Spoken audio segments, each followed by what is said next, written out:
Hello students, we are going to start question number 8 of exercise 4.3 quadratic equations chapter NCERT book for your following. I am not writing question on the board, please have book with you.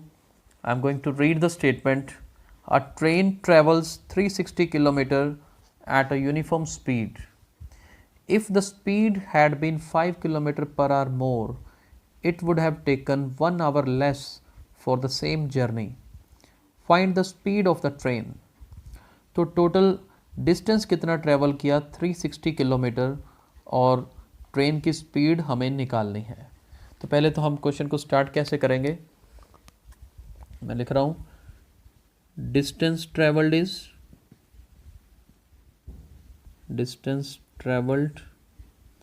It is 360 kilometre. Right. Let speed of the train जो हमें निकालना है उसको suppose कर लें. Let speed of train is x kilometre per our. अब distance और speed अगर हमें पता है तो टाइम निकालने का फॉर्मूला क्या होगा. Time taken it is given by distance over speed. So this is the formula which we are going to use. हम कंसिडर करते हैं कि टाइम मान लीजिए t1 है, distance is 360 and speed is x. So I am considering it as equation number 1. इसके बाद statement में क्या है. If speed had been 5 kilometre per hour more. अगर स्पीड 5 किलोमीटर प्रति घंटा बढ़ा दी जाती है तो I am writing if speed had been 5 kilometre per hour मोर.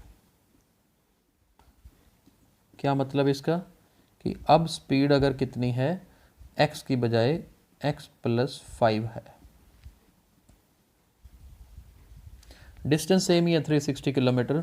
तो टाइम टेकन कितना होगा डिस्टेंस अपॉन स्पीड. इस टाइम को हम सपोज कर लेते हैं t2 यानी 360 डिस्टेंस और अब स्पीड कितनी है x प्लस 5. तो ऐसे क्वेश्चंस में एक बात बिल्कुल ध्यान रखना, हमें टाइम का गैप दिया होगा. जैसे इसमें दिया 1 our less for the same journey. तो क्वेश्चन बिल्कुल एक ही तरीके से सभी क्वेश्चंस होते हैं. जैसे अकॉर्डिंग टू गिवन कंडीशन, क्या कंडीशन है अब कि दोनों का टाइम डिफरेंस हमें 1 आवर दिया हुआ है, यानी कि यहाँ जब स्पीड बढ़ा दी है तो 1 घंटा जल्दी पहुँच जाते हैं. तो मैं आपको एक तरीका बताता हूँ कि जो टाइम गैप दिया उसे हमेशा रखो राइट साइड में. जैसे 1 का दिया 1 राइट साइड में आएगा. लेफ्ट साइड में टाइम का डिफरेंस या तो t1 में से t2 माइनस करना होगा या t2 में से t1 माइनस करना होगा. बड़ी वैल्यू में से छोटी वैल्यू माइनस करनी होगी, बस इतना दिमाग में रखिए. और ढूंढना क्या है, इन दोनों में से बड़ी वैल्यू कौन सी है. अब एक बात बताइए, स्पीड यहाँ पर बढ़ा दी हमने, स्पीड इंक्रीज़ की है ना. अगर स्पीड ज़्यादा करेंगे, तेज़ रफ्तार से जाएंगे तो टाइम कम लगेगा. राइट. यानी कि ये सेकंड केस में टाइम कम लगा है, फर्स्ट केस में टाइम ज़्यादा लगा है. तो बड़ी वैल्यू फर्स्ट केस वाली है, यानी कि मैं यहाँ पर क्या करूँगा, t1 में से t2 माइनस करूँगा. यही हमारी एक कंडीशन है यहाँ पर जिस पे हमें काम करना है. t1 की वैल्यू 360 ओवर x, t2 की value 360 over x plus 5 equal to 1. अब इसी को सॉल्व करना है. 360 कॉमन निकाल लीजिए. We will get 1 by x minus 1 by x plus 5. LCM इन दोनों की product x into x plus 5. X plus 5 को 1 से मल्टीप्लाई करिए और इस x को 1 से मल्टीप्लाई करिए तो x और x कट गए. हमें अब 360 को 5 से मल्टीप्लाई करना है. कितना आएगा 1800. और इसको इधर क्रॉस मल्टीप्लाई करें और ब्रैकेट भी ओपन कर दें. x को x से किया एक्स स्क्वायर, x को 5 से किया 5x. यानी कि हमारे पास क्या इक्वेशन बन रही है, x square plus 5x minus 1800। तो ये क्वाड्रेटिक इक्वेशन हमारे पास तैयार है। अब इसी क्वाड्रेटिक इक्वेशन को सॉल्व करके हमारे पास x की वैल्यू आएगी। चलिए इस तरफ हम सॉल्व करते हैं, और क्योंकि क्वाड्रेटिक फार्मूला वाली एक्सरसाइज चल रही है तो इसे क्वाड्रेटिक फार्मूला से सॉल्व करते हैं। सबसे पहले d निकलेगा, d की value B square minus 4ac, b की वैल्यू कितनी है 5 माइनस 4 इंटू ए, और c की value minus 1800। 5 square is 25, minus minus plus, 18 4 ज़ार 72 और 2 जीरो साथ में, तो ये कितना बन गया 7225। राइट, तो ये d की वैल्यू आ गई, और हमें क्या निकालना है x, और x कैसे निकलता है minus B plus minus root D upon 2a। Minus b, value of b is 5, 7225 over 2 into value of a is 1। अब 7225 हमने एक मेथड किया था, मैं यहाँ पे थोड़ा सा रिवाइज करवाता हूँ आपको। हमने स्क्वायर निकालना सीखा था। ये देखिए 15 के स्क्वायर का निकालना क्या फॉर्मूला किया था हमने कि 5 का स्क्वायर 25, और ये 1 है ना, तो 1 को अपनी नेक्स्ट वैल्यू 2 से मल्टीप्लाई कर दीजिए तो 225 आएगा।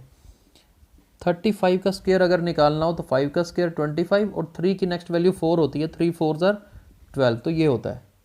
अभी मैं अगर 85 का स्क्वायर करूँ तो 5 का स्क्वायर 25, 8 9 ज़ार 72। हमने ट्रिक्स की हैं तो उसका देखिए व्यूज़ भी है कि 7225 का अगर स्क्वायर रूट निकालना हो तो हमारी ट्रिक्स काम आती हैं। सीधा इसका आंसर क्या आ सकता है 85। हम ओरली चेक कर सकते थे भी 25 है तो 5 आएगा, 72 को 8 मल्टीप्लाई 9 बोल सकते हैं, तो यहाँ पर साथ में क्या आएगा 8 आएगा। तो ये ट्रिक्स बहुत यूज़फुल होती हैं, तो इनको ध्यान में भी ज़रूर रखना है। अब देखिए माइनस, एक बार माइनस उठा लिया और एक बार प्लस उठा लीजिए, तो हमारे पास नेक्स्ट स्टेप क्या बनेगा, इसको रब कर रहा हूँ यहाँ से। देखिए ये नेगेटिव वैल्यू बनेगी, ये हम गोइंग टू रिजेक्ट, मैं स्टेप आगे कंटिन्यू नहीं कर रहा हूँ। और यहाँ से हमारे पास 85 माइनस 5 करेंगे तो बनेगा 80/2 यानी कि 40। तो हमारी स्पीड क्या बनेगी 40 किलोमीटर पर आवर, क्योंकि x की वैल्यू हमारे पास क्या आई है 40 आई है। तो यही हमारा आंसर है। अब ध्यान से सुनिए, हम इसके बाद 10th क्वेश्चन करेंगे आज। क्यों 10th क्वेश्चन करेंगे, क्योंकि 8th और 10th क्वेश्चन का कंसेप्ट बिल्कुल सेम है। तो 8th क्वेश्चन हमने कर लिया है, 9th स्किप कर रहे हैं, वो अगले लेक्चर में करेंगे। 10th क्वेश्चन पे आइए, चलिए चलते हैं क्वेश्चन नंबर 10 की ओर। I am going to read the statement. An express train takes 1 hour less than a passenger train to travel 132 km between Mysore and Bangalore, without taking into consideration the time they stop at intermediate stations. If the average speed of the express train is 11 km per hour more than that of the passenger train, find the average speed of the two trains. तो question क्या है कि एक passenger train है और एक express train है। दोनों ट्रेन्स 132 किलोमीटर डिस्टेंस ट्रेवल करती हैं। जो पैसेंजर ट्रेन है उसकी स्पीड 11 किलोमीटर पर आवर ज़्यादा है, और जो एक्सप्रेस ट्रेन है वो उसकी स्पीड भी ज़्यादा एक्सप्रेस ट्रेन की, और ऑब्वियसली अगर स्पीड ज़्यादा है तो टाइम भी कम लगती होगी। तो एक्सप्रेस ट्रेन की स्पीड 11 किलोमीटर पर आवर ज़्यादा है और टाइम 1 आवर कम लगाती है। तो बिल्कुल मिलता जुलता क्वेश्चन है पिछले के साथ। तो देखते हैं किस तरीके से स्टार्ट करना है हमें। Let speed of passenger train, ये जो पैसेंजर ट्रेन है हम उसकी स्पीड को मान लेते हैं it is x kilometre per our.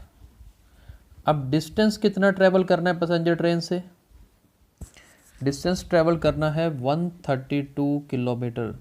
तो अभी मैं पिछले क्वेश्चन में हमने पूरे स्टेप्स किए हैं, यहाँ मैं थोड़ा सा शॉर्टकट कर रहा हूँ। टाइम क्या होता था डिस्टेंस अपॉन स्पीड, यानी कि पैसेंजर ट्रेन इतना टाइम लगाती है। अब मैं अगर एक्सप्रेस ट्रेन की बात करूं तो स्पीड ऑफ एक्सप्रेस ट्रेन क्या है, एक्सप्रेस ट्रेन की स्पीड 11 ज़्यादा दे रखी है। 11 ज़्यादा का मतलब अगर यहाँ x है तो एक्सप्रेस ट्रेन की स्पीड x + 11 होगी, राइट। तो टाइम कितना लगाएगी, डिस्टेंस तो 132 ही है, तो T2 विल बी 132 और x प्लस 11। और हमने क्या कहा था कि हमेशा टाइम का कोई ना कोई डिफरेंस जरूर दिया होगा। जैसे यहाँ पर टाइम का गैप दिया है 1 आवर कि जी एक्सप्रेस ट्रेन 1 आवर कम लगाती है, तो ऑब्वियसली कम लगाएगी, स्पीड ज़्यादा है, स्पीड ज़्यादा है तो टाइम तो कम लगाएगी। और मैंने कहा था कि जितना टाइम गैप होगा वो राइट साइड में लिख लेना है, इसलिए हम राइट साइड में 1 लिख रहे हैं। और लेफ्ट साइड में क्या आना है, या तो T1 माइनस T2 आएगा या T2 माइनस T1 आएगा। हमें डिसाइड करना है कि बड़ी वैल्यू में से छोटी वैल्यू माइनस करनी है, दोनों में से बड़ी कौन सी है। अब सेकंड केस में देखिए स्पीड ज़्यादा है, स्पीड ज़्यादा है तो टाइम तो कम लगा होगा, ऑब्वियस सी बात है, यानी कि T2 की वैल्यू छोटी है, यानी कि T1 बड़ा है, यानी कि T1 माइनस T2 लगाना है, बस इतना ही ध्यान रखना है। T1 की वैल्यू 132 अपॉन x, T2 की value 132 over x plus 11, it is equal to 1। तो ये थोड़ी सी कैलकुलेशन यहाँ कर देते हैं, 132 कॉमन और अंदर हमारे पास क्या बच जाएगा, 1 by x minus 1 by x plus 11। LCM x into x plus 11, cross multiply x plus 11 को 1 से मल्टीप्लाई करेंगे तो x प्लस 11, फिर x को 1 से करेंगे तो x, this x and this x cancel. 132 को हमने अब 11 से मल्टीप्लाई करना है और इधर इसको घुमा के इधर ले जाना है, x को x प्लस 1 से x प्लस 11 से मल्टीप्लाई करना होगा। तो यहाँ तक समझ आ गया होगा। चलिए आगे चलते हैं। तो हमारे पास है 132 मल्टीप्लाई 11, तो ये क्या बनेगा, 1452, right side x square plus 11x, तो क्वाड्रेटिक इक्वेशन बन जाएगी -1452। तो हमें क्या करना है, क्वाड्रेटिक फॉर्मूला यूज़ करते हैं, पहले d निकालेंगे, b square minus 4ac, b square means 11 square minus 4 into a into right. अब 11 का स्क्वायर अगर करना हो तो 11 का स्क्वायर क्या होता है, 121, माइनस माइनस प्लस। अब इनको 4 के साथ मल्टीप्लाई करना है, 4 2 ज़ार 8, 4 5 ज़ार 20, 2 कैरी, 4 4 ज़ार 16, 16 एंड 2 18, देन 1, दैट मीन्स 5808। अब इनको ऐड करें, लास्ट डिजिट 1 वाला 8 से ऐड होगा, 9, 2 0 से, 1 8 से, देन 5। तो d की वैल्यू क्या आ गई हमारे पास, 5929। और हमें क्या निकालना है, x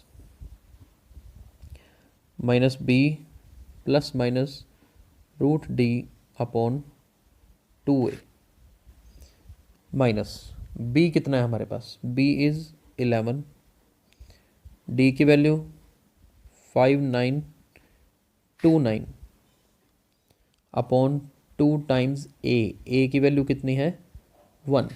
तो चलिए आगे करते हैं, -11 plus minus square root of 5929 is 77, denominator 2।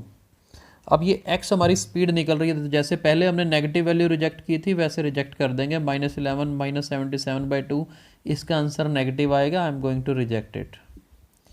दूसरी क्या है, -11 प्लस 77/2, 77 में से 11 माइनस करेंगे तो 66 आएगा, 2 से कट के 33, यानी कि हमारी स्पीड कितनी आएगी, 33 किलोमीटर पर आवर। ये आएगी कौन सी ट्रेन की, जो हमारी पैसेंजर ट्रेन है, पैसेंजर ट्रेन की 33, और एक्सप्रेस ट्रेन की क्योंकि 11 ज़्यादा थी तो उसकी कितनी आएगी, 44 किलोमीटर पर आवर। तो ये दो आंसर हैं। आज हमने ये दो क्वेश्चन इसलिए किए, दोनों सेम कंसेप्ट के थे, तो 9th क्वेश्चन हमने एक बार स्किप किया उसमें, ताकि ये कंसेप्ट क्लियर हो जाए, और ये बहुत इंपॉर्टेंट कंसेप्ट है board examination point of view से। आई होप ये T1 और T2 वाला कंसेप्ट सबको अच्छे से क्लियर हो गया होगा। Thank you.